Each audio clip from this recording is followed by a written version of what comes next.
Welcome to another BTL Exclusive, where we're going to talk everything about the upcoming Power 5 conference tournaments for CBB. You're joined by your two hosts, Krabs and Jovan, who I know is bricked up to talk about the ACC, Big 12, Big East, Big 10, and the SEC as well. Some loaded conferences. It's not going to be easy picking winners in these puppies, is it, Jovan? No, there's a couple of these conferences that, if it doesn't feel like March already, it's sure as hell going to feel like it now. It's going to be some great games.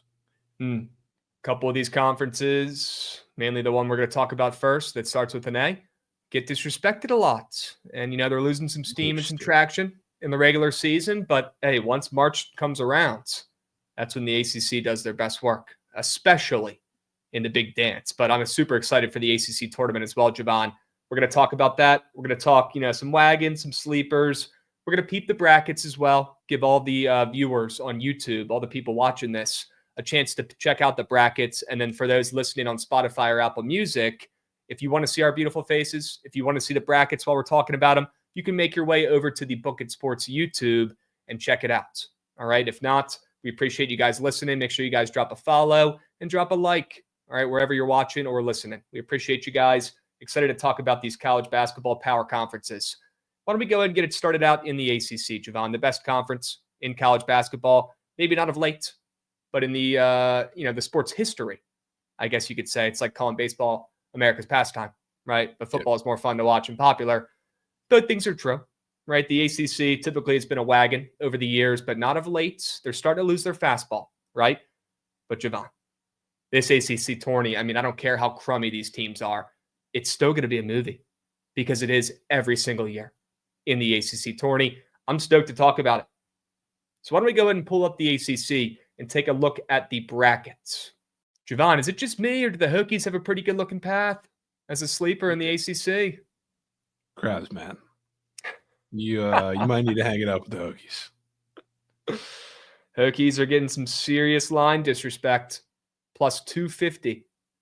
Sorry, plus 25,000 to win the ACC along with UVA. Jovan, we'll talk about some of those odds. They should be plus 250.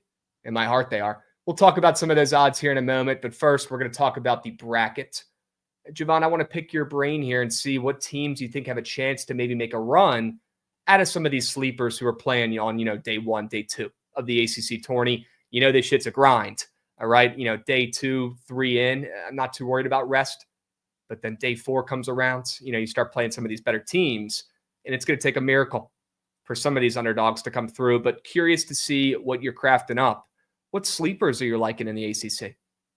Yeah, so out of the teams that are playing on the first day, which is 10 through 15 seeds, there's one that I've had on my mind for a while because I thought there was going to be some late season magic, and I guess they've started to show it for a couple of games. But if you're talking about keeping up for this many games, why not take what I would say is by a pretty decent margin the most athletic team 1 through 5 out of those teams that's also playing for the, little going away party for Leonard Hamilton. I think FSU is capable of a run in this tournament, especially because they do open up against Eddie Lampkin. We'll be taking Malik and everything in that game, and that'll be a toss-up game. That'll be pretty close. I can only assume the spread's going to be within like a basket or so, but they get through that game, and they're playing an SMU team, which I usually wouldn't like that they just beat them, I think, in the last game of the regular season or the game right before that. But A, I don't think SMU is very good. B, they're very matchup dependent. So I think FSU greatly benefits from that, being that they're so athletic and big, and SMU is really good against the teams that they can do the same thing to and just be more athletic, bigger, longer, faster than. But FSU really isn't that. So I think those two games, especially the SMU game, is a potential for another upset. Then they get to the Clemson game, which would be tough because the Clemson team is playing as good a basketball as I think anybody in the ACC, not named Duke now. And I don't think that's really a question. But, they got thrashed by them the first time, and it's because Clemson shot the lights out. Now you're at a neutral court where if you go cold shooting and you're playing an FSU team that can run and get fast and transition, a lot of different things can happen, especially if you have some old Leonard Hamilton magic out of it. So I think FSU is the sneaky team to watch out for out of the day one guys. Same odds as the Hokies, same odds as the Cavaliers to win the ACC title. That can't be a good sign. But you know what? Maybe they go out there and win it for Coach. Hey, I've seen crazier shit. I've seen the Hokies run the table and win the ACC tourney when Storm Murphy was their starting point guard. I've seen crazier shit, and I've seen worse teams win it. Okay? So, Jovan, I mean, that should go to show you right there, any of these teams up here can run the table and win this conference, especially this year. And I don't even care how good Duke's been. All it takes is one bad game, one slip up. Next thing you know, Duke, who is long overdue for a fat, happy, and complacent spot, slips up. And we'll talk a little bit about Duke. I don't want to get to the odds yet. I want to still keep talking about some of these sleepers. Jovan, I wasn't kidding about the Hokies. They have a good path. They do. They play Cal. Not scared about Cal. Not scared of Cal one bit. Shouldn't be. I know you're a little bit biased, right? Stanford's going to be tough, right? Are we going to get through both Cali teams who we're not very familiar with? It's going to take an absolute legendary game script from Mike Young to do it. But he is pretty dialed in right now. I'm not saying they're winning both of those games, Jovan. I wouldn't be shocked if we win one. We better go out there and beat Cal, the 15th seed, right? We better go out there and do our job as the 10th seed and win that shit. But I wouldn't be shocked if we win against Stanford. Then the party might be over against Louisville. We'll talk more about that team in a little bit. Who knows if they're going to have Rain Smith back or not, right? I think the Hokies have a good chance to win a couple. I'm serious. They've been playing decent ball at the end of the season, right? You talk about the bottom 5 teams in this conference who all play on day one. Jovan, you're right. Florida State probably playing the best out of the bunch. Maybe has the best chance overall out of the bunch. But I'd like to make, a comment about team number 2 right behind them, and it's the Hokies, who finished the season very strong as well, with no talent, by the way, just all heart. That's what comes NBA through. Talent, That's what shows. NBA well, we talent, got one guy. We got one guy, but he can't do it all himself. He can't do it all himself, and he's been hurt, and he's been sick. He's had a very up and down year. And he actually came over from Cal, so I'm sure that'll be a very important game for him against his former team, Jovan. Yeah, I like the Hokies' chances, to be honest with you, and Louisville, who's finished the season on fire as well. Maybe we can use this as a pivot and talk a little bit about the Cardinals. They might be down one of their stars in Rain Smith. So who knows if the Hokies can play a little bit defense, hang around. Maybe they go on another crazy Mike Young ACC run. I don't know. I'm not putting my hard-earned coins on it. But I've seen crazier stuff happen. I wouldn't be super shocked. Any other teams down here, Jovan, on the left sector, teams who play on day one in the ACC, who you think have a chance to maybe pull off an upset or maybe make a run? Not really, to be honest with you. I mean, Notre Dame is awful. Pitt is awful. Both VT and Cal are awful. And by the way, you can get VT at plus 2.5 in that game, it seems, which I think is crazy. And then Eddie Lampkin sucks. So I'm hoping FSU can get through that game. All right. Thoughts on SMU, man? I think you talked about him a little bit before. I feel like they'd have to be fully healthy. Who knows if Boopie's going to be out there up and moving, right? Are they going to be healthy? They have not been consistent enough to probably put hard-earned coins on them back in the stands, right? Maybe I'm getting a little clouded with my judgment after seeing their football team go on a little bit of a run, right? Hey, it's a good year to be an SMU Mustang. That's for sure, right? NIL through the roof. I wouldn't be shocked if the Stangs make a run, but they've been so inconsistent. They could lose that first game to FSU as well, like you were talking about earlier. So, or even JJ Starling in Syracuse, right? Yeah, Who's I think able either. to beat or lose to anybody, right? Yeah. The thing that I just can't get over with SMU, outside of the fact that, like, these last couple games of the season seems like the steam's kind of run out, and I know a little bit of that has been like Boopie Miller not being healthy and missing some of these games, but like they went on the road to Stanford, lost the game. They hosted Syracuse at home, and that game was a lot closer than it should have been. Then they went to FSU, and frankly, that game FSU should have won by more if they weren't fouling every 2 seconds and turning the ball over at ridiculous times. So, like, I don't know. Boopie Miller is not fully healthy, but he's still playing. Any team that has anything down low, SMU has been struggling against. And the fortunate thing for them is that in the ACC this year, there really isn't much of that. Like, it's Clemson. You have Shefflin down there who's been great. I mean, looking up and down, like, obviously Duke has the backcourt of all, or the front court of all front courts in the ACC. Other than that, like, I think FSU's a challenge. Malik Ewan's a challenge. Like, no other team really has any sort of size, which is why I think SMU's just been able to coast through a lot of the ACC, outside of the fact the conference is just not that good in general. But they just match up well with so many teams. I don't think FSU is one of them. I don't think Clemson is one of them. And obviously, like, Duke is not one of them either. So I'm pretty out on SMU, period. Well, why don't we look at some of the odds for the ACC? We've taken a peep at the bracket. We've talked through the bracket a little bit, talked about some teams we think maybe can make a run from day one on. Why don't we take a peep at the odds? Well, Jovan, you don't see this every day. Duke minus 320 to win the ACC. Holy smokes. That's some serious respect for the Blue Devils. And hey, the way they've been playing, they probably deserve it. They have not only been beating every team they played, they have been destroying teams, emasculating teams, embarrassing teams, making their opponents want to run home and cry to Mima and Peepaw, right? They have been embarrassing their opponents. They have made the ACC look like even more of a joke than it probably is. And that goes to show you how good this Duke team really is. Shout out Coach Shire and shout out Cooper Flagg. That's a good coach, and that's a damn good basketball player. Those are two things that I know. Now, will that be enough to help them win the ACC tourney after they just, waltzed right through the regular season and won with ease like it was nothing? Jovan, you know what I'm thinking right off the rip. I don't want to go anywhere near a team that just went through a cakewalk during the regular season and won the ACC like that. I'm looking to target another squad. But here's the problem. Start looking at some of these other squads, and I'm thinking to myself, holy shit, no wonder why Duke went on that crazy run and beat every team they played by 30 points. Every other team in the ACC is a significant step below the Duke Blue Devils this season. And that's true, right? That's 100% facts.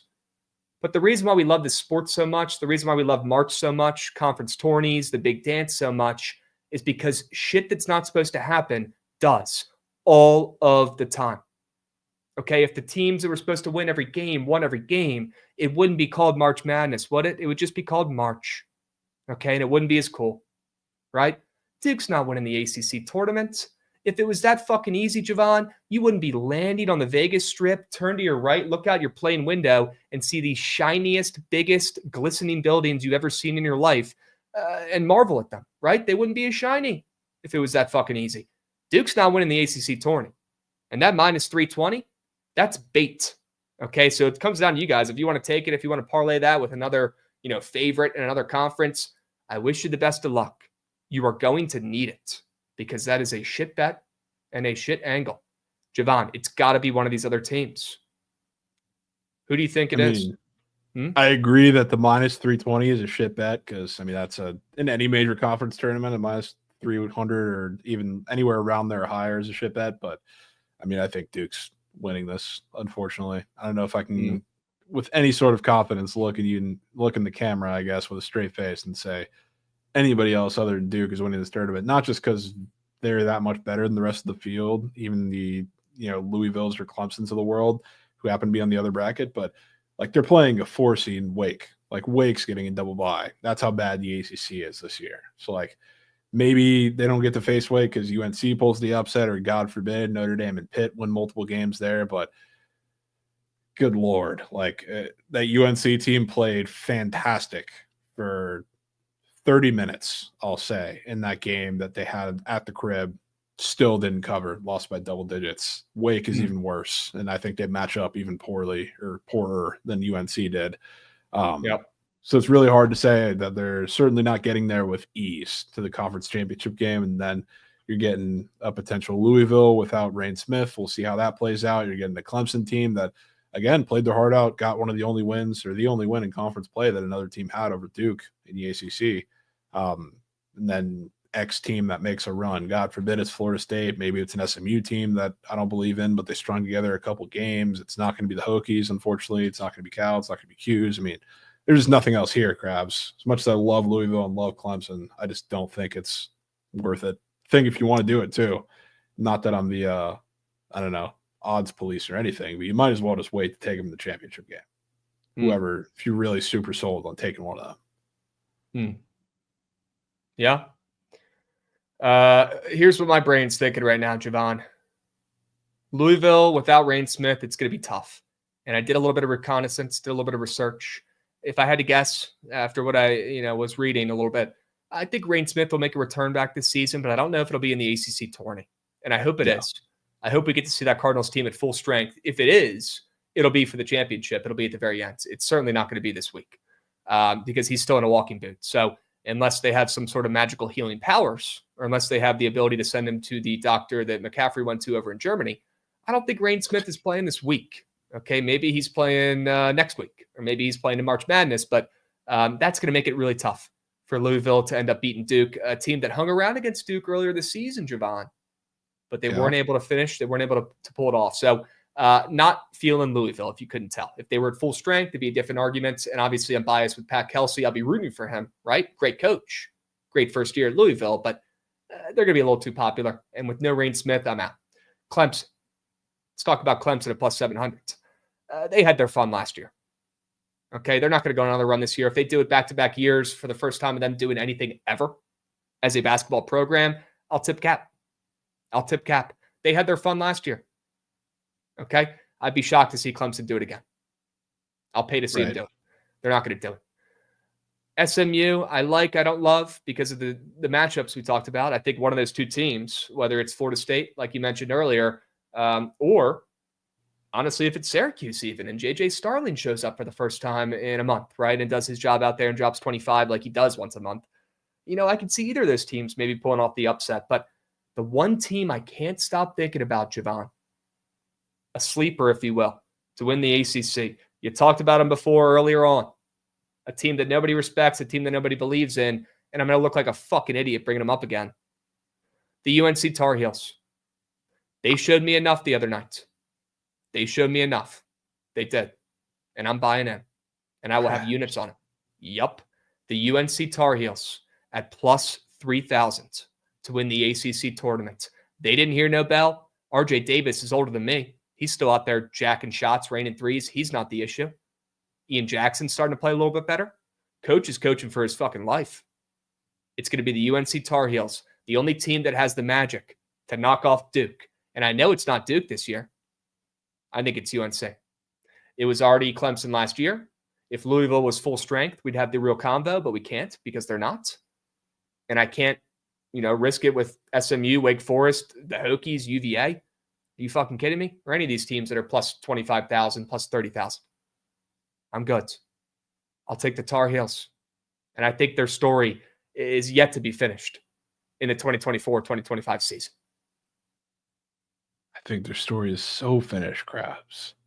We'll see. I just can't. Here's the thing, because I think the only way that you can stop Duke, and this would hold true, I guess, if you look at the 3 losses this year, you need like 2 bigs that put together a really good performance, which you can certainly make the argument for Clemson doing it again because they have Shefflin and they have Lakin, who both had fantastic games the first time. The issue is they just beat Duke, and that was their Super Bowl for the season. So I don't want to back them, but looking at Duke, what their 3 losses have been this year, obviously Clemson was the first one that fit the criteria of double bigs are the only way to stop them. But Kentucky did the same thing because they had Amari Williams, and that was also when Andrew Carr was healthy. Both of them had really solid games. And then, Kansas did the same thing with Hunter Dickinson and then a mix of KJ Adams and Flory Badunga. So I just, with how not only small and not physical UNC is, just because of the guys they have, whether it's Lubin, whether it's Withers, whether it's Powell, they're also not very good.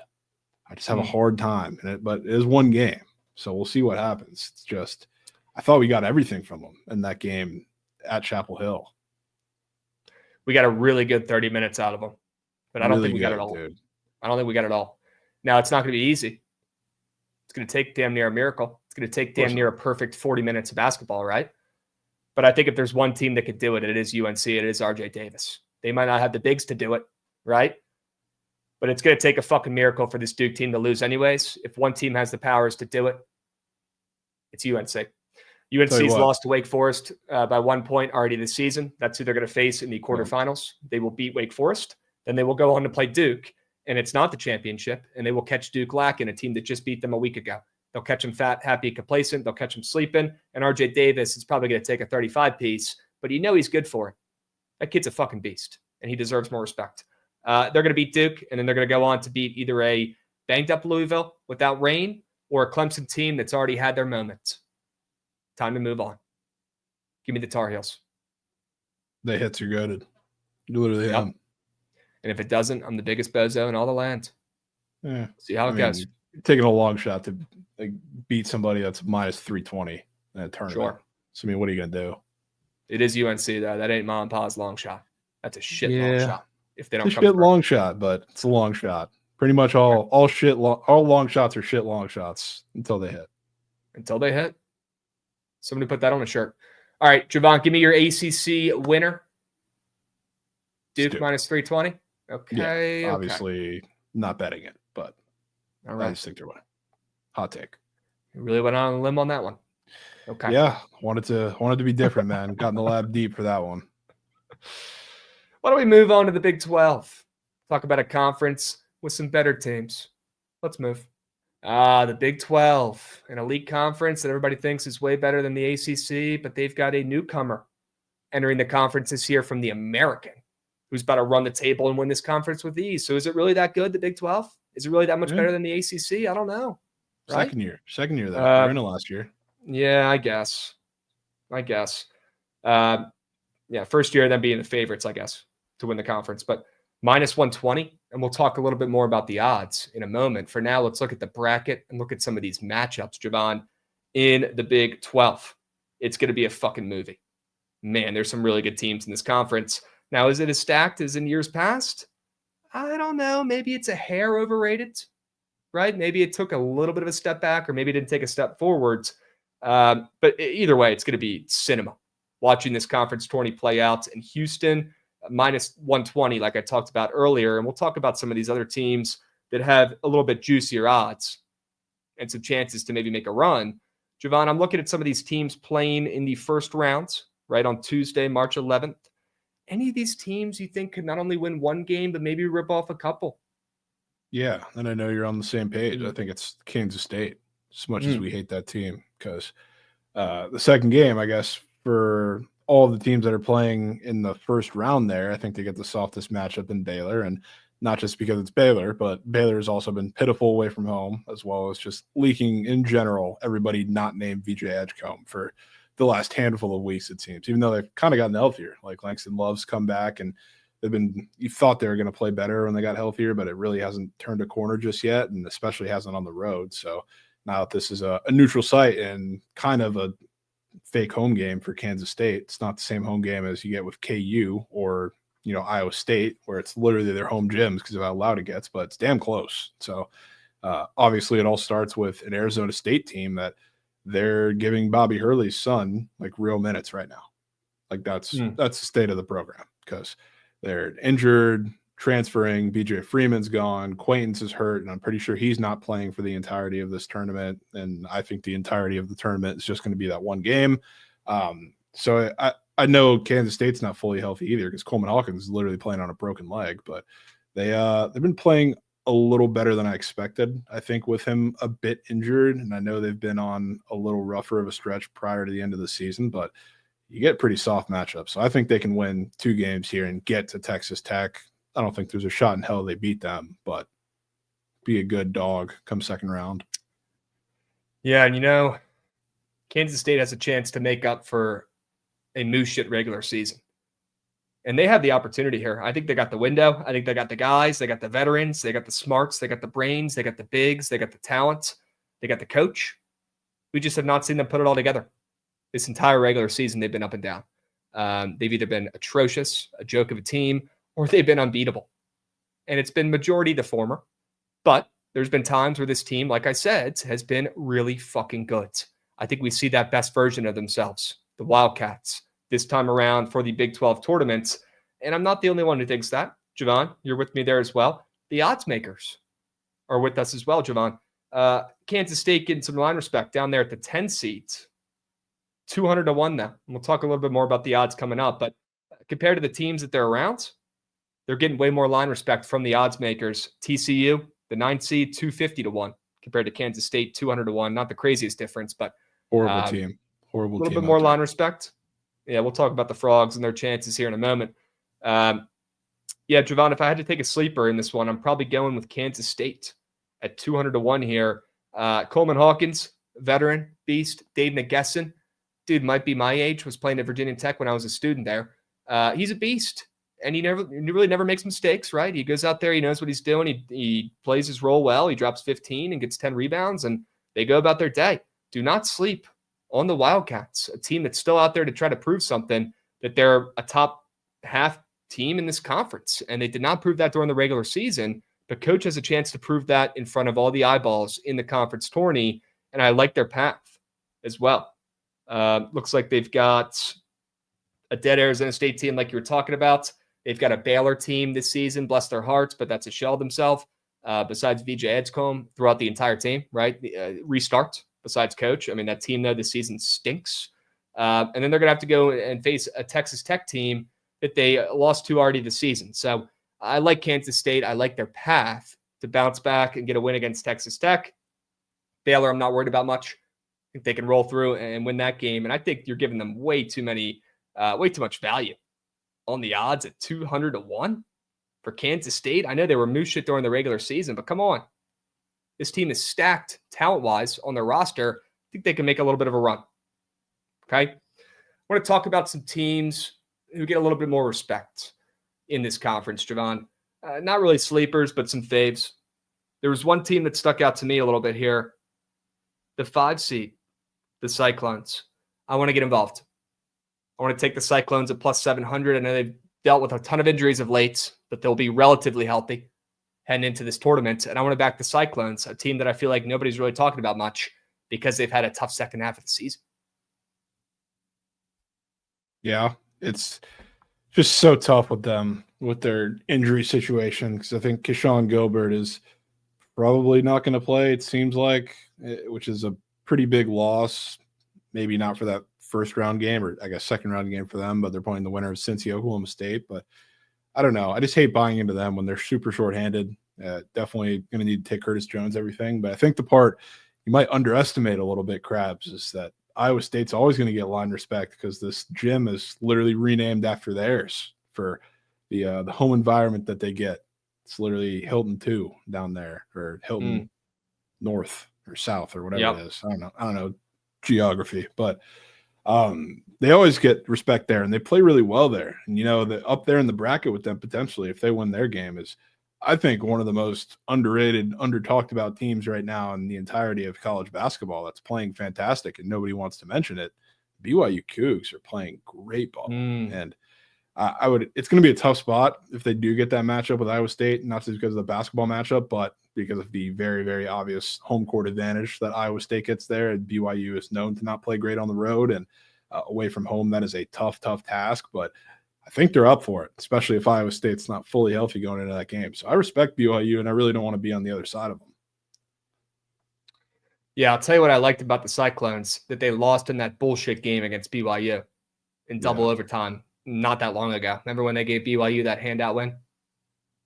Handout win? I think that was more the Arizona game, though. Yeah, I guess. But BYU, I guess that game went into what? Double overtime? Yeah, double OT. 88-85. They lost that game. I kind of think they get their lick back, the Cyclones. In that matchup, if they end up facing off against BYU, they got to get through Oklahoma State or Cincinnati. I'm just happy we haven't brought up Cincinnati yet at this point, trying to convince people that team's still a legitimate squad. That team is atrocious. Yeah, they're bad. I hate the Sean Miller comments too. Like, it feels like he almost shot them in the foot, because I feel like there would be some last ditch effort to fire up the team and get them ready for one last run, some kind of life injected into them. But he just stood up on, I think it was 2-3 games ago, when he was up at his press conference, just I did a horrible job. I don't know what to do. We suck. And I'm just well, it's not really the best message to get anything out of your team going into March. So I really kind of want to back them against Oklahoma State. I just don't know if there's any life in the locker room yet. Yeah, I won't be backing them. Maybe for a game, but not for a future. I'm so done losing coins on that team. And I'm starting to think that, maybe Coach Miller just has lost his fastball. He might just not know what the fuck's going on. Yeah. I like the Cyclones here, plus 700. Interesting you bring up that home environment. I'll take it. I'll take whatever edge we can get, but you're 100% right. That is baked into the number. And that's definitely something I remember from over the years in this conference tourney. So, that'll give them some more odds, but I will certainly still lock them in, the Cyclones, a team who I think has a pretty decent path. What are your thoughts on the Cougs at minus money to win this conference? I mean, you'd probably catch me dead before I'm betting anything at a minus price in the Big 12, to be honest with you. But I can definitely see why it's there. I mean, God forbid. I mean, West Virginia is a dead team walking. A lot of it's not their fault. They kind of do what they can, but just a disastrous matchup against Houston because, I mean, their defense is fantastic, but you can't out-defense Houston, especially when your offense is reliant on one singular player, which is Javon Small. So, I mean, they're going to be cooked just like they were in the regular season. And then, God forbid, either Colorado or TCU upsets West Virginia, which Colorado, I'm pretty sure, not only did they just beat the shit out of TCU by 20 in the last game of the regular season, but they also haven't won a game off of their home court all year. So I have no idea what to make of that first round game, but I don't know if either of those teams has what it takes to take down West Virginia anyway. Maybe TCU does if everything falls their way, but that's going to fall flat against Houston. I mean, TCU played Houston last year in the Big 12 tournament. One of the worst offensive performances I've seen with my own two eyes, and I've watched teams like Mississippi Valley State or Alcorn State play Houston too. So, bad. None of those offenses are going to cross 60 points against Houston in that game. So then you get whoever comes out of Iowa State, BYU, maybe, again, barring super upsets on the top. So, it's a relatively simple road. I'm not going to act like the Iowa State BYU matchup is not tough at all, but I can see why it's at that price. I'd rather not, especially because that, if it does end up being Houston, Texas Tech, that game is going to be damn near close to a pick 'em. So I don't see the point. That would be Houston minus 2.5, 3 at the most, I would think. Yeah, and you waited that whole time. You sweated them out every game for nothing. You get them at the same price in the championship. 30 cents a juice. All right. Thoughts on Arizona, plus 850? They're interesting because, I mean, the one super important thing, I guess, is that Kansas is going to be playing them. Again, it's like a faux home environment for them, but nobody can shoot for Kansas away from fog. It's Zeke Mayo is great. Shout out him for looking like Steph in the Arizona game that was just this weekend, but now you're away from home. I guess the one crutch is that Arizona, which was surprising to me, they had nothing to stop Hunter Dickinson in that game. That was one of the best games I think Hunter Dickinson's played in a Kansas uniform. He dominated, and everything was easy inside. So, now, I don't know if I trust that to happen again necessarily, especially when you have no shooting crutch and Zeke Mayo is not going to be Steph Curry on a consistent basis. But I don't know if Arizona has what it takes to win multiple games because I don't like their matchup against Texas Tech, and Houston is just a better version of Texas Tech. They play similar styles. So I'm a little concerned. Obviously, I'm very biased towards Texas Tech because I love that team and I've been on the wagon for a while now. But there, I think the price I would take, if anything. Yeah, let's take a peep at some of these prices in the Big 12. You got Houston as a short favorite, obviously. Texas Tech right behind them, plus 425. Iowa State, man, looking at me funny. I don't know what it is. Arizona lurking behind them. BYU, like you're talking about, Jovan, playing some really good ball as well at plus 1100s. Do we think the Jayhawks are worth a peep at plus 1300, or are we letting them splooge off to the sides? I'm going to let them splooge, but it's not for nothing. As much as I'm worried about them beating Arizona for a second time in a week, especially when the game's not at home like we were talking about, I wouldn't be shocked because – again, they had no answer for Dickinson. I wonder what they're going to throw at them in this game, if it's going to be a new lineup change or maybe go back to what they were doing for the last couple weeks of the regular season, and we'll see how Kansas responds. But, again, you know where the game is. This tournament's in Kansas City where weird things happen. And as much as it's a home environment for Iowa State, sure as hell is for Kansas too. So I wouldn't be surprised. This is Arizona's welcome to the fire in the Big 12 tournament. So if they go down early, I wouldn't be surprised at all. And if you give the Jayhawks some juice, I'd be worried. All right. If you had to take a team that's getting some serious value in the Big 12, are you taking Kansas State at plus 20,000? I think the most value I'd go with is one of the two down there with Kansas and BYU. Okay. And I'd probably say at plus 1,300, Kansas is probably worth your best shot because I think if they win one, they can win any of them. And if they're going to lose out this tournament, they're probably going to lose pretty early, and you're going to tell right away. Okay. I also liked your BYU angle. They are playing really good ball right now. It certainly worries me eventually the lights will be too bright for that team, and they're all going to forget how to shoot a basketball. It happens all the time. It's crazy. We haven't seen it in a while. Happened last year.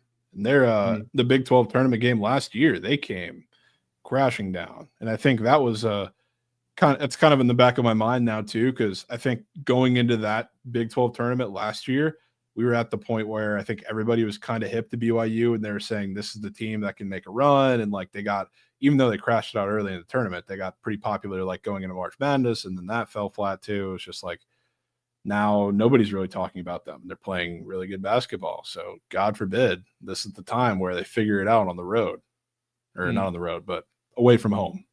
Right. All right. Yeah, I go Kansas State Wildcats, but that's some serious value. For more of a realistic play, give me the Cyclones at plus 600. If it's a home game for them, if it's a home tournament for them, so be it. That might be the difference. To be honest with you, that could be what they need, especially if they're down one of those two stars still. All right. Houston or Texas Tech? If they end up facing off in the championship, who are you taking? Texas Tech. Okay. Kind of figured. You called that team being pretty good this year. Good on you. That team. And they played them twice already, obviously, and they were shorthanded in both of those games. And they beat them once, played them pretty tough the other, and like JT Toppin was ejected one of the game. They were missing a couple guys in the second game too. Like I still think their win at Houston is maybe the second best win in all of college basketball this year. So like I tip the cap to that game, but I think you're probably going to learn the name Christian Anderson pretty soon if you don't know it already. I think he's going to be a star, maybe in this tournament, but at least in March Madness. All right. Remember the name, and we'll move on. Don't want to spend too much time on the Big 12. Big East. Let's talk a little bit about the Big East. I mean, Jovan, the Big East is the epitome of college basketball. It's fucking nuts. Who knows what's going to happen this year? UConn, obviously the two-time defending national champions, and they won this tournament last year. But it's Rick Pitino and St. John's year this year. That's pretty clear. If it has not already been clear, I'll tell you, it's Coach Pitino's year. All right, we'll see if they end up coming through and winning the games they're supposed to win, but it's not UConn's year anymore. Okay, it's Coach Pitino's year. With that being said, Jovan, we'd love to talk through this bracket with you that we're looking at. If you guys are watching on YouTube, we appreciate you guys. Drop a like. Make sure you're subscribed. It is free. And hit the little bell emoji so you have the notifications turned on YouTube as well. If you're listening on Spotify or Apple Music, you're goated as well. We appreciate you. Jovan, I'm looking at some of these first-round matchups. Butler, Providence, DePaul, Georgetown, Seton Hall, Villanova. You think any of those 6 teams have a fucking chance to do anything in this tournament? No. Okay. It's tough to like definitively say that pretty much ever in the Big East, because there's always like that team or maybe a couple of them that you'll see play in the first round, and like they have a little bit of something. Like I don't know if I see it this year. The most spark I can maybe see is like Georgetown doing something. And again, maybe that's a little biased too, because I love that team, but they haven't been fully healthy for a couple weeks now. But Micah Peavy, what he can do on both ends of the court, both defensively, and he's just been a Swiss Army knife on offense, which has been a pleasant surprise. I think they get through DePaul. God forbid they get through Creighton too. I could see that, but it just looks like such a bleak outlook for a lot of those 6 teams, frankly. Yep. If Georgetown had Sorby, I'd be interested. Yeah, that's what I was kind of getting at. If they had Sorber, which would be pretty key in the matchup against Kalk, I'd feel a little more inclined, and like maybe Ed's still got something up the sleeves to make something weird in that matchup if they get there, but there's just not much hope. Okay. Yeah, I'm with you, Jovan. I don't have that crazy of a sleeper. Okay, my sleepers are my picks. None of them even play in the first round. The teams I like in this conference, they actually both face off in the quarterfinals. And whoever wins this game is going to win the Big East. Marquette, Xavier. You got the coldest team that nobody likes, nobody respects, but for some reason they're getting crazy line respect in the Marquette Golden Eagles. And you got Xavier, who Jovan. I know they're not getting crazy line respect in the tournament. That's kind of scaring me off the Xavier team. But they've low-key played the best out of any team in the Big East to close out the season. they've played like one of the best teams in the country for the last month or so. This Xavier team is no slouch. The Xavier team cannot be taken for granted. The Xavier team's kind of good. Now, if you look at the odds, Marquette getting way more respect, and we'll talk about all the odds in a moment, but plus 550 for Marquette compared to plus 850 for Xavier. So if I'm looking at the Marquette schedule, right, I've noticed that obviously when they played Xavier this year, they lost by 2. Makes me kind of like Marquette in that matchup. And I kind of like Marquette to keep winning, to be honest with you. Haven't heard a peep about Cam Jones, about Marquette, about Coach Smart. Haven't heard a peep. First year in a while, that's been the case. And for good reason. They finished the season playing like shit. They lost 3 games in their last 6 or so. They don't deserve to be getting gassed up. But let's not count out this Shaka Smart squad. You can't. I think they beat Xavier after losing them earlier this season. I think they go on to beat St. John's, a team that they just fought with as well. Went into fucking overtime, and they blew it. A team that they certainly can beat. I think Marquette's getting some crazy line respect for good reason, Jovan. And that's because they're upsetting Xavier, and that's because they're upsetting St. John's. Could be the difference, Krabs. I'm so out of Marquette, man. I'm so out of Marquette. Just in general. But well, who are you in on, then? Who are you in on? I'm in on not fading Dan Hurley in March. That's what I'm in on, Krabs. After got there last year, we circle back when St. John's is the talk of the town for as good as they've played. And I think they're probably on a collision course in the final, but I think Dan Hurley gets us one. And it's not to say the UConn team looks like the one of years past, because clear as hell it doesn't. But this team just puts it together, and I think they got a decent draw too, right? They got a potential matchup with Villanova, who we know their offense is a one-trick pony with Eric Dixon. Not saying it's going to be easy, but it's a pretty clear philosophy you can have defensively if you're Dan Hurley, and then you get to play a Creighton team that you're kind of going to play similarly, like you want to be disciplined on both sides of the ball and not turn it over and play their game with them. I think they match up well with them. And then whatever happens in the top side of the bracket happens. Honestly, I'm rooting for St. John's to win this tournament, because I think if they do, they're going to be a generational crash out in the tournament. It'll be like Auburn last year, who was playing fantastic basketball, flawless basketball, it seemed like, in the end of SEC play, and then stormed through the SEC tournament, all just to fall to Yale. St. John's will probably have a little longer of a leash just because they'll be a higher seed, but I think it'll be lined up for the same type thing. But I'm hoping they don't get there, because Dan Hurley is coming for a crown again. Yeah, if I could nuke the field against St. John's, and honestly, I probably could find a book that has those odds. Maybe. I've heard of crazier bets. I would take it.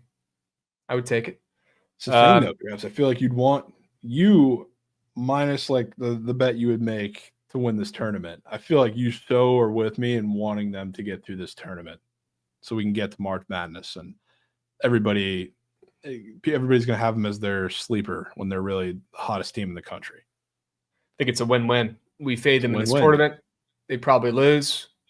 But if they come through and steal our coins again, then we fade them in the big dance for 2x, and we get the coins back. Yeah. Boom. Yeah.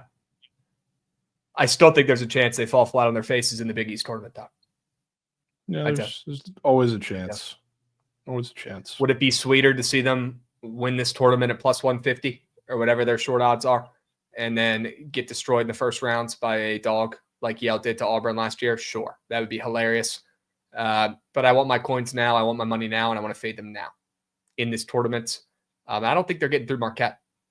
I'll be honest with you. I saw enough out of Marquette in that OT game the other night to show me that they can beat that St. John's team. They can. They blew it the other night in the tourney. They're saving their wins for when they need them. Okay, who needs to win in the regular season? Marquette's been doing that. They're saving their wins for when they need them. Okay, they're going to knock off St. John's, and we'll see them facing off against your Huskies in the championship, and we'll see how it plays out. Sure. All right? Can we take a peep at some of the odds for the Big East before we move? I want to make sure there's no sleepers or teams looking at Jovan funny. Some serious value at the bottom of this list, Jovan, in the Big East. Are you taking any stabs? Yeah, not a chance, Krabs. Okay. Not a chance. How far would you go? How far would I go? Probably down to Xavier. That's about it. It's like Mhm. I've seen crazier things than like St. John's is going to play the winner of like, what is it, Butler and Providence. Like I could so see that being, I feel like we've seen the story a million times where this should be a blowout game around like a double-digit spread, maybe a little shorter because it's neutral court, and they stay in the game. It goes down to the wire. I feel like all of these teams, probably not named Seton Hall and DePaul, have the ability to do that against the top teams, and I wouldn't be surprised at all. I just don't see any of them doing that any more than once. Okay. I like Xavier plus 850. I love Marquette at plus 550. I don't think any teams that are juicier than that have a fucking pulse. I'm with you. Providence is dead. Seton Hall might be the worst Seton Hall team I've seen in a decade. This DePaul team, my goodness. After 2 weeks this season, we're all handing DePaul the fucking Big East Conference already after they had a couple good games to start the season. Now look at those idiots. Because that team ended up being the worst team in this conference, Jovan. That DePaul team sucks. They had 1-2 good weeks with the former Ohio State coach to get it started, and people are acting like they were going to be a fucking sleeper in this tournament. No, they're terrible. They're absolutely terrible. Georgetown, if they had Sorby, I'd be more intrigued, right? Butler, I'm good. Villanova, I'm good. Talk to me when Villanova has a coach. It's Xavier for me at plus 850 is the lowest I would go. But I love Marquette at plus 550. Probably my favorite future we're going to talk about here on the show today. Wow. Yep. Marquette. Wow. And I hate Marquette. And I never make money on them. So surely this goes well. Yep. Okay. Jovan, why don't we move on to the Big Ten? This should be a good one, Jovan. The Big Ten, absolutely stacked. In my opinion, even some of these crummier teams who are playing on day one have the talent, at least on their roster, to do something weird. Who knows if they actually come through, but would love to talk through the Big Ten tournaments. This one should be good. You got a couple squads playing on day one here. Would love to hear your thoughts, Jovan. Northwestern, Minnesota, Iowa, Ohio State, USC, or Rutgers. Any of those teams have a fucking chance to do anything in this tournament? Certainly a chance, Krabs. I think you can make an argument for a couple teams in there to make a run, partially because of the team that they'd be seeing in that second round, maybe outside of like Wisconsin. I'm not really fully sold on any of them being bulletproof, and that shouldn't really be a hot take, but I think Rutgers, if they get through that game against USC, I mean, what could happen against Purdue? I don't know. Purdue's been one of the worst paint defenses in all of college basketball for the last month and a half, so we'll see what happens there. Ohio State, as we know, whenever something should be right, it's always left with them. So if they get through Iowa, they're going to have a matchup with Illinois, and can guarantee you nobody would see that upset happening or put that on the cards, but I wouldn't be shocked if they do it. And I guess at the top is just more like a, I don't know, Indiana or Oregon thing. Maybe one of them pulls the upset. That's not first day, but I don't know. I'm kind of messing with Wisconsin. We can talk about that when we go with odds or talk about odds, but Ohio State and Rutgers definitely have my eye for something. Yeah, I think whoever wins that Iowa-Ohio State game has a chance to be a live dog. I don't know if I can get with you on Rutgers. I thought something was a little bit weird here with the odds, and maybe we could take a peep at these odds. It might help us a little bit. Gutsy, why don't we pull up the odds for the Big Ten? Jovan, I was a little bit intrigued, I guess I could say, by some of the odds in this conference. I thought it was kind of weird seeing Purdue getting the same line as Wisconsin, relatively the same line, along with UCLA as well. If we're talking about how bad Purdue's been this year and how bad their pain has been, I thought they were getting, a pretty decent line here with how mid they've been this season compared to a team like Wisconsin. Now, I don't know about you, Jovan, but I got a weird feeling about Braden Smith just tweaking in this Big Ten tourney, and I wouldn't be shocked to see him carry Purdue through that tough matchup that they do have in their second game in this conference tournament, which is going to be probably Michigan, a team that they split with this season, a team they beat earlier on, but then they lost to them in early February by 2 points. You talk about their struggles against the big man. I mean, they hung around against Michigan, who's got two of the best big men in college basketball, and almost swept them, right? They almost swept them. So they showed some serious heart. I know that's not their biggest strength, right? Interior defense this season, obviously not. You lose fucking Zach Edey and all these generational bigs. Obviously, they're not going to be as good down low, but Trey Kaufman-Renn, he's done enough. He's a glue guy. He's got heart. He's got it up here as well. Smart kids. He could do enough down low to help out. I've got a weird feeling about Purdue, Jovan, in a year where nobody believes, in a year where nobody wants to back Purdue after they don't have Zach Edey anymore. Got a weird feeling that Braden Smith just takes over this tournament, and Purdue is a live dog at plus 650. I could agree with you on that. I kind of like Purdue too. It's just a question of, I don't want to say the first game is going to be their toughest game when they play the USC Rutgers game, but I feel like Purdue is one of the low floor, high ceiling teams where if they get through one, the sky's the limit for what they can do for the rest of the tournament. So I think just as telling as where Purdue is where Michigan is, right below them, who gets a bye to the next round, and they play the winner of that Purdue second round matchup, and they've been sitting for it. They're at plus 1,200, which is look at the crazy. Disrespect. Crazy to me. It is crazy. And that makes me feel good about Purdue, who's probably going to be matched up against them. Right? Yeah. That's weird. That's weird to me. You're right. Michigan getting serious disrespect. What the fuck do the odds makers know? I know they're coming off that bad game against Sparty.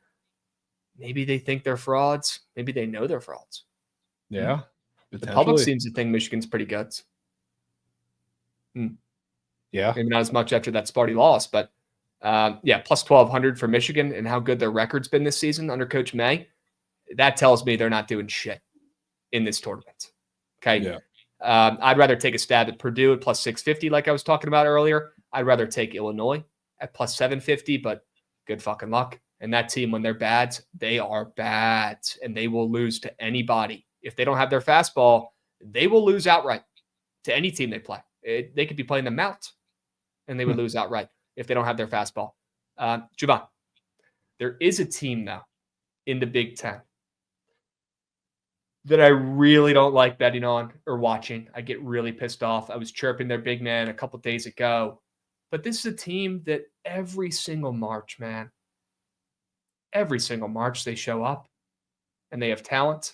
Man, they're going to make you want to rip your eyeballs out when you have coins on them sometimes during the regular season. But it's March, and that's when Coach Altman does his best work, Jovan.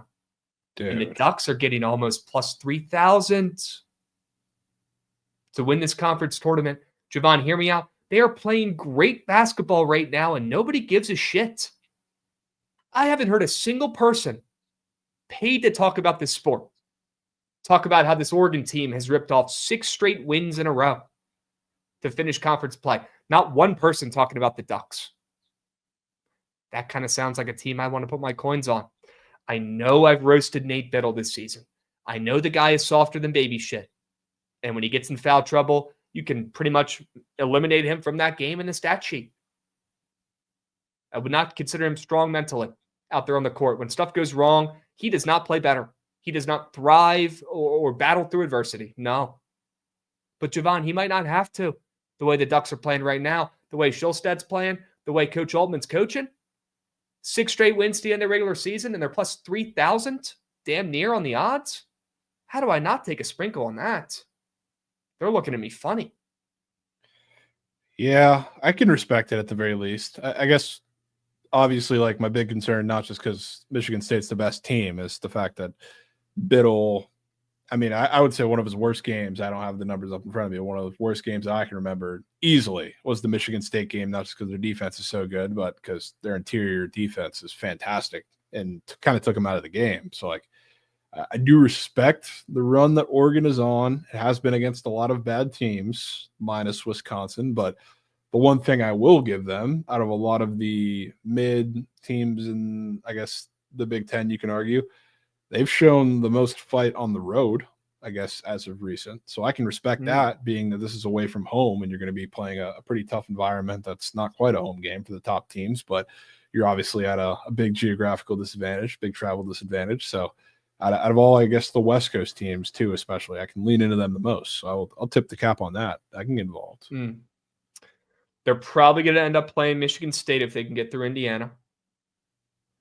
They played Michigan State pretty well this season, Jovan. They only lost by 12. Schulstad had 22. They were hanging around. Right? Not like they got blown out. And 4 fouls. Biddle had a shit game.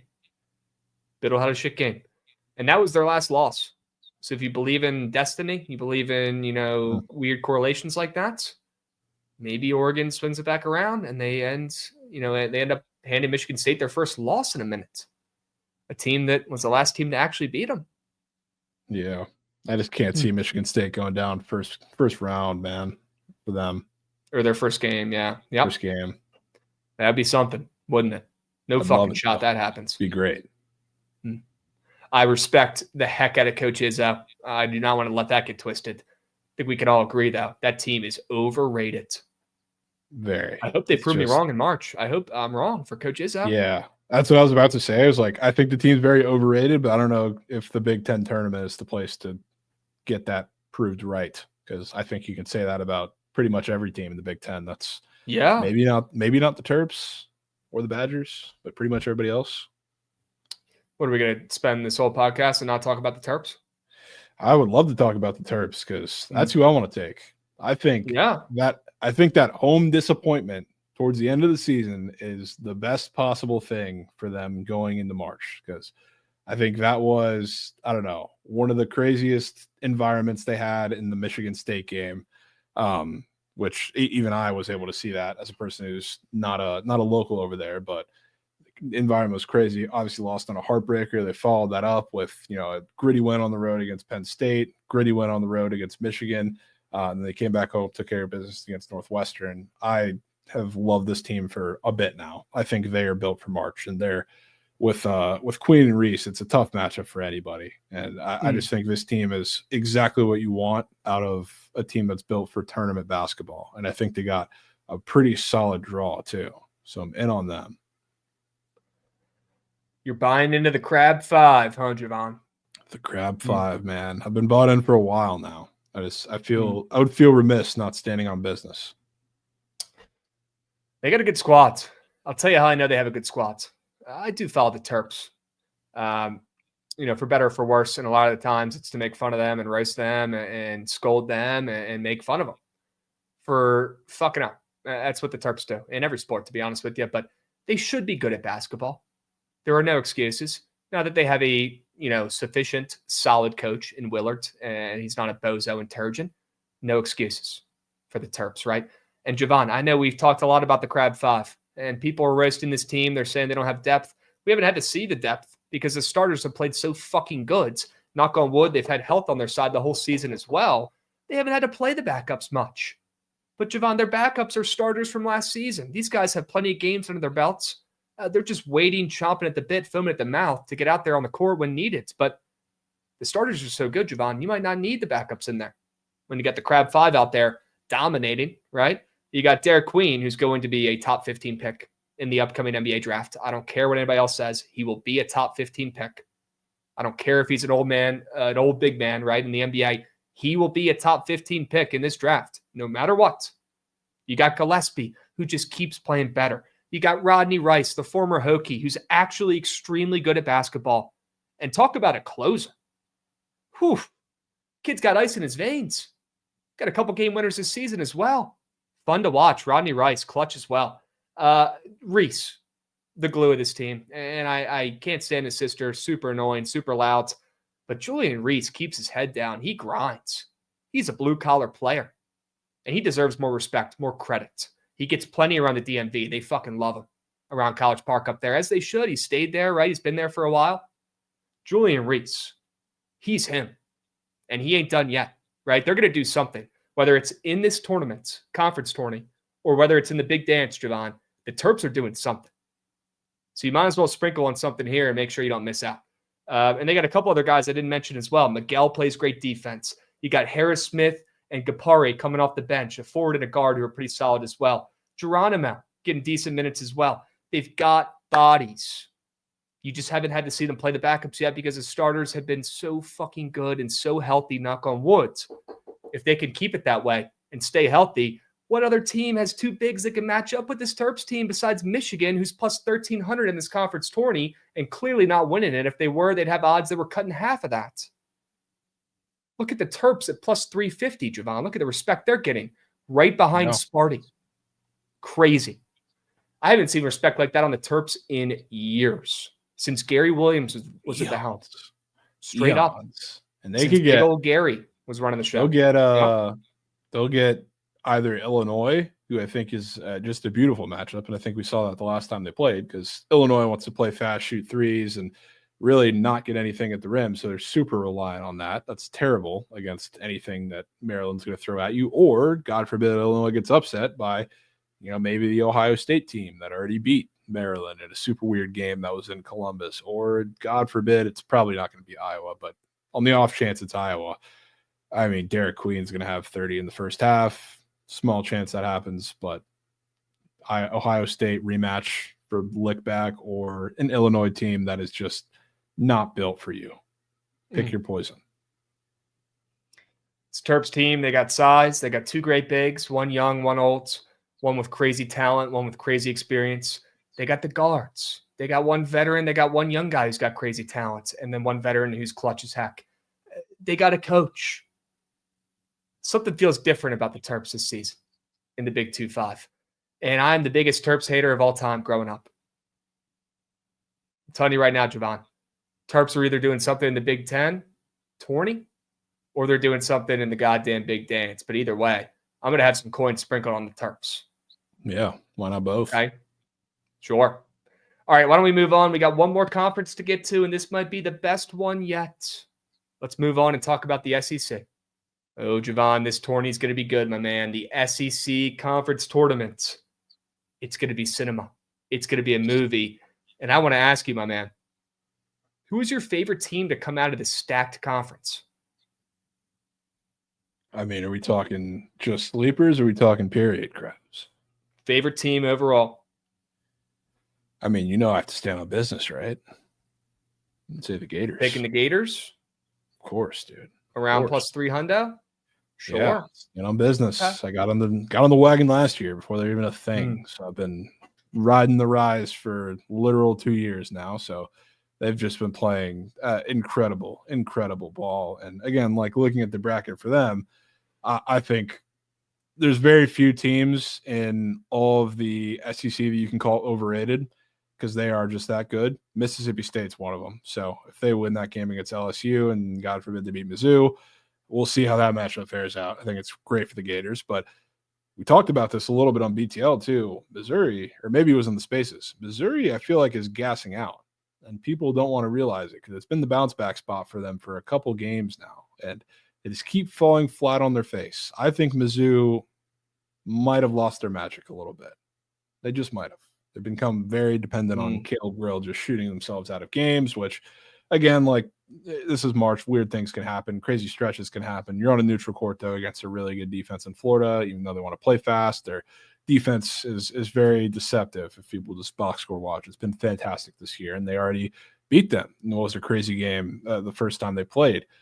So you got a rematch there in a look-back situation. And I think the bottom of this bracket below them, where Bama, Kentucky, and then the winner of Oklahoma, Georgia has the potential to be absolute madness one way or the other. So I don't know if it's going to be a Florida-Bama rematch of the game we just saw a week ago, but God forbid it is. I'd take them again, and I'll do the same exact thing. I just think this team is built for winning these massive games in March, and we'll see what happens in the top half, because, damn, those teams are good up there too. But I'm rocking with the Gators.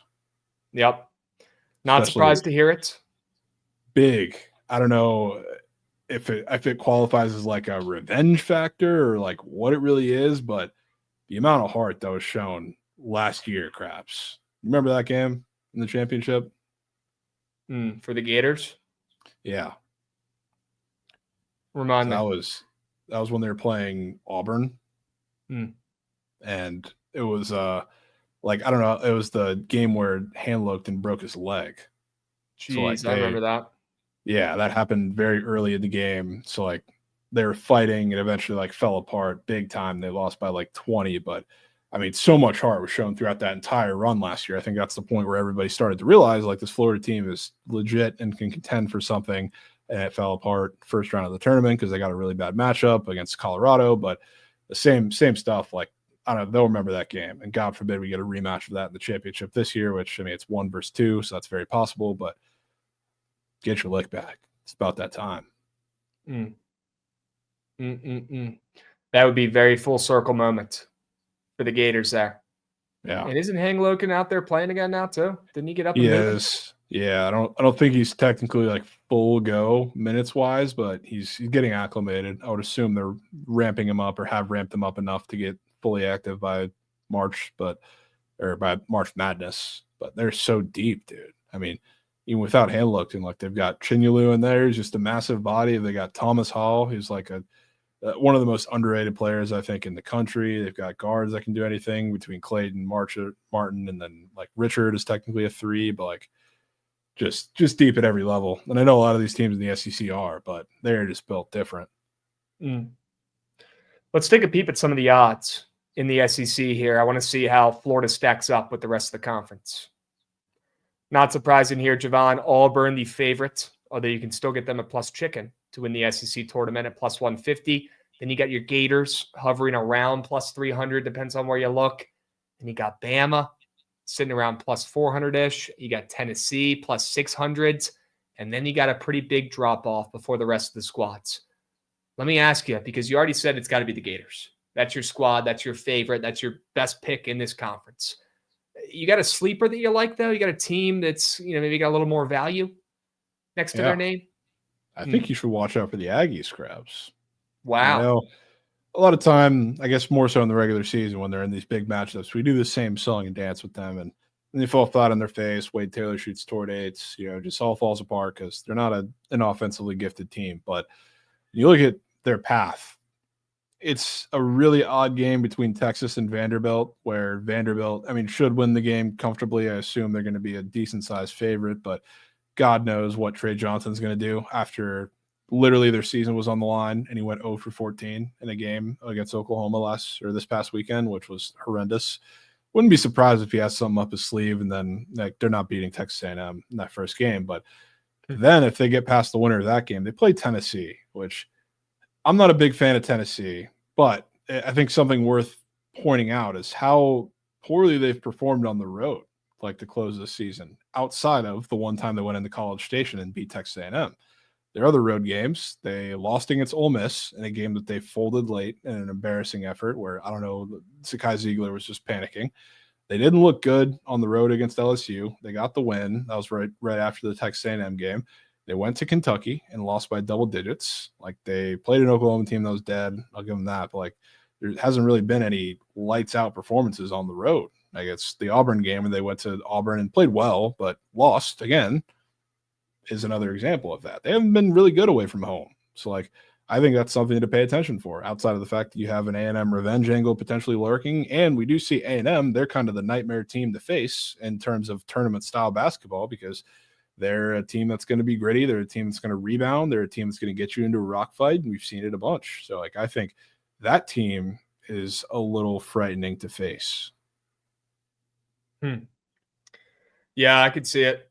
A team that I'm looking to target that's got a big fat plus chicken number next to their name is Ole Miss. Hotty toddy. Yeah. Hotty toddy, crap. Great coach, even better point guard, and Sean Padula. No bias whatsoever, former Hokie. Hey, kid's having a great year.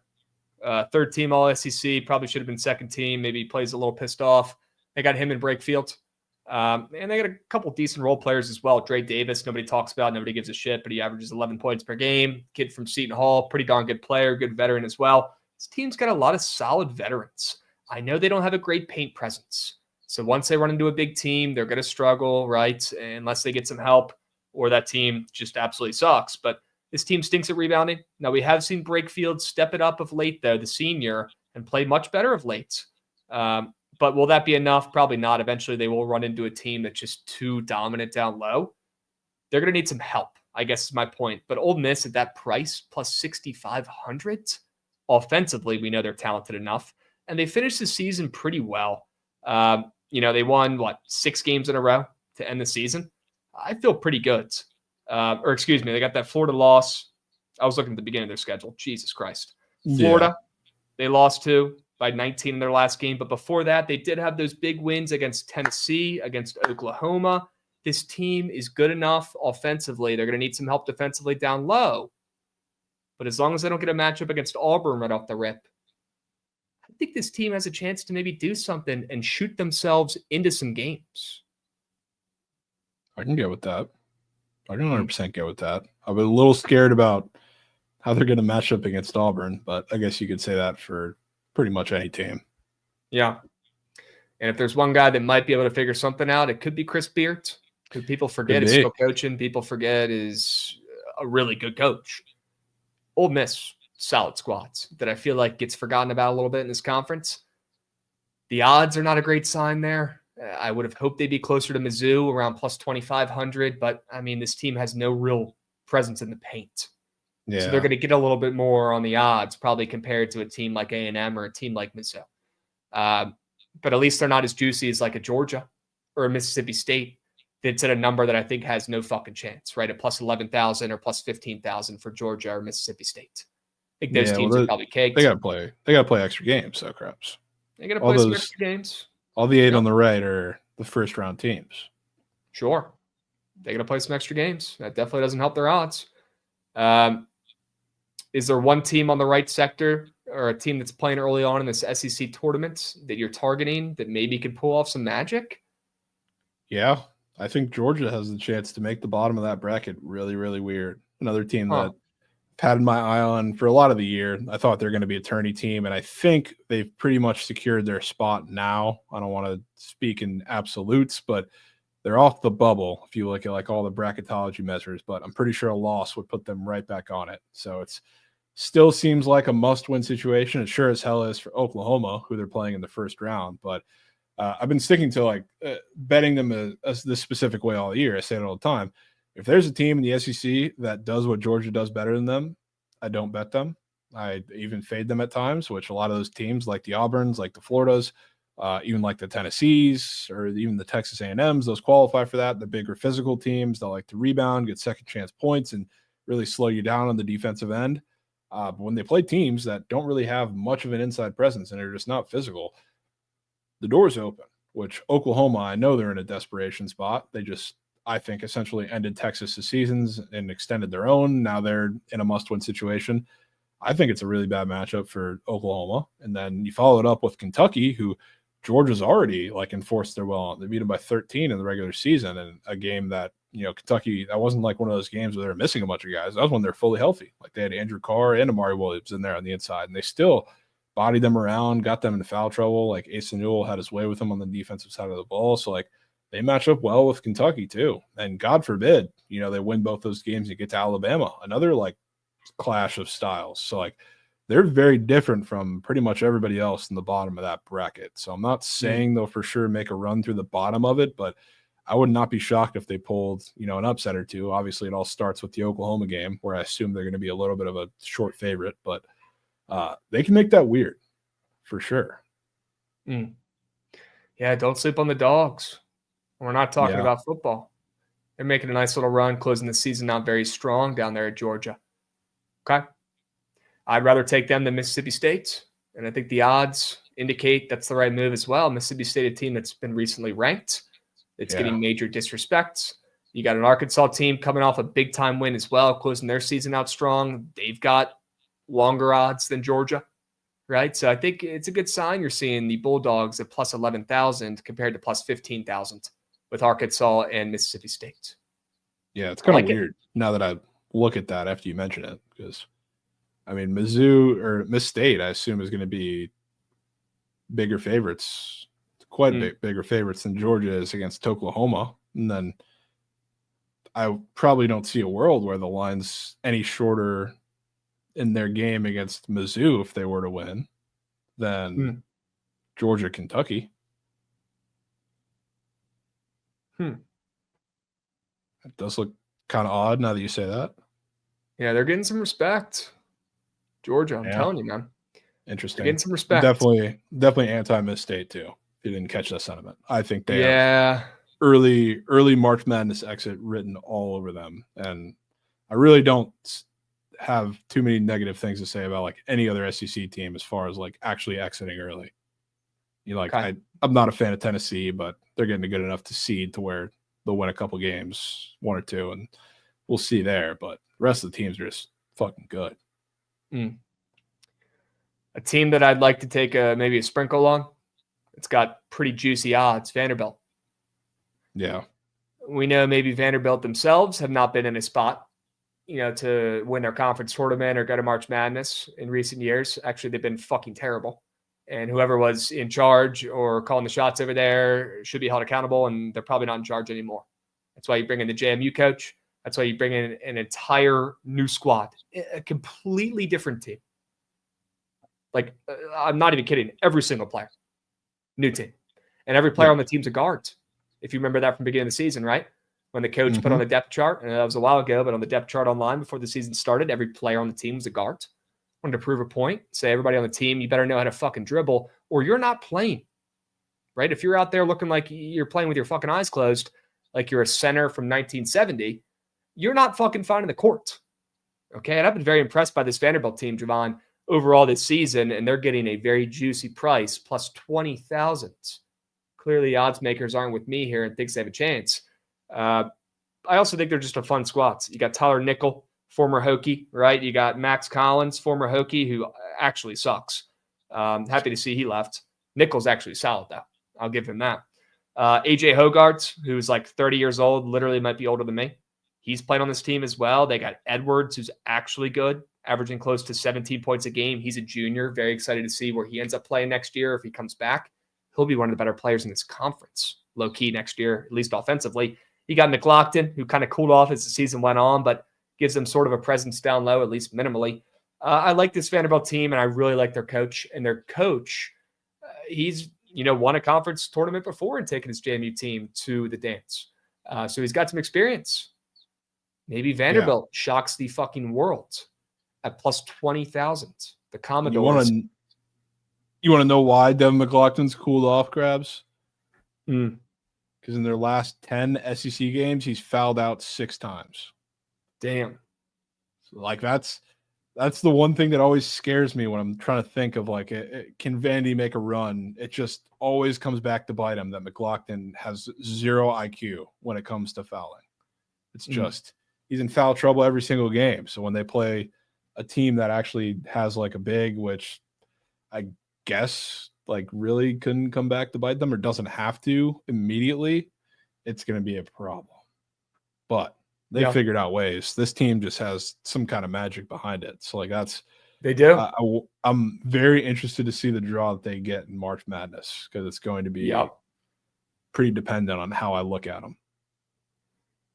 They got some talent, man. They got some scores on that team. They got to work on defense. They don't really have an actual big, but I've been impressed by this Commodores team, and they have found a way around not having a good paint presence this season, and they've had some very big wins. They've beaten some really good teams.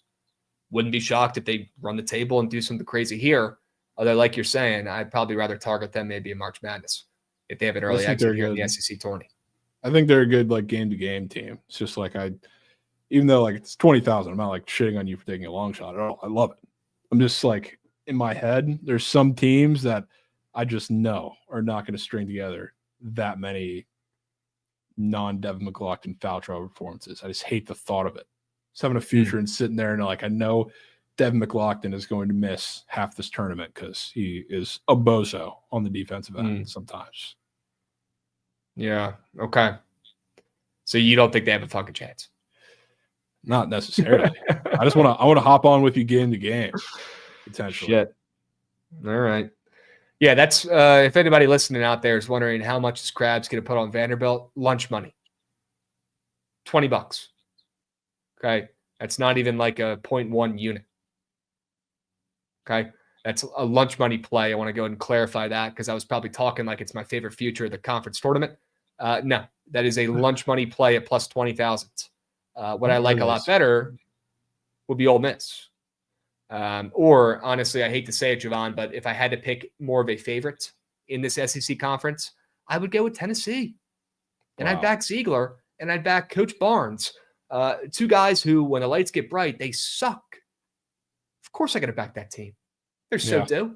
And Ziegler has let his team down so many times this season, man. He's got to step up. And it doesn't hurt that Tennessee has an absolute fucking stud on that squad as well. They can shoot the heck out of the basketball. I've been very impressed, although Tennessee hasn't won every game and they don't have a great big man, presence down low this season. I've still been very, very impressed by this Tennessee basketball squad. And I think Rick Barnes has to get it done soon or changes are going to be made. It's got to be Chaz Lanier's season. Yeah. That guy's had a couple game winners this season as well. I'm just never on the right side of a Chaz Lanier game. If I fade him, he's the greatest shooter of all time. If I back him, he spawns 0 for 6 every game. Yep. It's unbelievable. Yeah. Well, that's what I would take as a favorite. And I know you're taking Florida there. So a couple different options for our listeners out there. Yeah. Sure. You got a player to look out for in the SEC conference tournament? I mean, just a handful of them. I would say if Georgia makes a run like we're talking about, Asa Newell is going to have to be the guy, especially playing some smaller, less physical teams. He's had his own foul trouble incidents the last couple of games of the regular season. So he's got to stay disciplined himself, kind of has McLaughlin syndrome at times. But if he can stay on the court, he's one of the most underrated players in the SEC because there's so many great players on every single team. So out of the smaller teams, I would say it's that. Out of, the more of the GOATs, obviously I'm backing Florida. They have a lot of guys like you hadn't heard of, but watch Thomas Haw this tournament. And again, I'm hoping there's multiple games, and I think there's going to be, but he's one of the most underrated players in all of college basketball. He does all the intangibles right. He's the perfect fit for that system. On the defensive end, he's fantastic. He gives you every ounce of effort on the offensive side, and on the offensive glass, he's one of the key guys there. So he's one of the most underrated, underappreciated guys, I think, in all of college basketball. And I think he just I would have given it to Caleb Grill, and he got it. But I think a very close second of the SEC Sixth Man of the Year is him. It's I know a lot of people, I was peeping on Twitter right before he got on here. A lot of people are up in arms that he didn't get selected, and I understand why, but he's incredible. All right. Watch out for him and the Gators. Jovan's going to have some coins on his squad in the SEC tourney. All right. Well, WSEC coverage, Power Conference coverage, honestly. And real quick, guys, before we close it out, why don't we go ahead and transition? We appreciate everybody listening to the College Basketball Power Conference pods for the 2024-2025 college basketball season. Jovan could not be more excited to sweat out some of these power conferences, my man. I'd say my favorite future out of all the ones we talked about, I'm loving Marquette. And I'm never loving Marquette. Marquette is a team that's stolen so many of my coins over the last half decade or so, but I got a weird feeling in my gut that we see this Marquette team show up around plus 550 to win the Big East. I'd say that's probably my favorite future to lock in for the Power Conference tourneys. What about you? I'd say my favorite future is probably the Terps back in the Crab 5 in the Big Ten tournament. Now, I will say, I probably like some game-to-game angles a little better, talking about some maybe FSU making a run or UGA making a run. We'll worry about those on a game-to-game basis. We'll talk about those on BTL. But favorite future, I would say, is the Crab 5 getting it done. All right. Do not sleep on the Crab 5, folks. They got a great name. That's a first start. All right, we'll see if they can go out there and actually close some games when they matter. They've done a good job of that this season overall. Knock on wood, the Terps, but they typically don't. Let's hope we see that good Terps team, the best version of themselves, throughout the rest of that conference tourney, along with the rest of the futures we talked about today. All right, I hope everybody listening out there tails responsibly. Hope you guys all learned something, at least on this pod for the last hour and a half. Hope you learned at least one thing. If you didn't, we certainly didn't do our jobs. We appreciate you guys all listening, and we are live every day during the week at 12:30 p.m. Eastern on the Bookit Sports YouTube page and Twitch, talking about sports bets, talking about sports for an hour and a half, 12:30 p.m. Eastern, every single day on the YouTube and Twitch at Bookit Sports. So if you want more content or if you want to get involved in some live content, maybe you haven't checked out our live shows yet, check us out on Twitch or YouTube. I promise you'll like what you see. Okay? Jovan, W Pods. We'll catch everybody on the next one. We will. Talk about some baseball. Sure. On the way. We'll be seeing.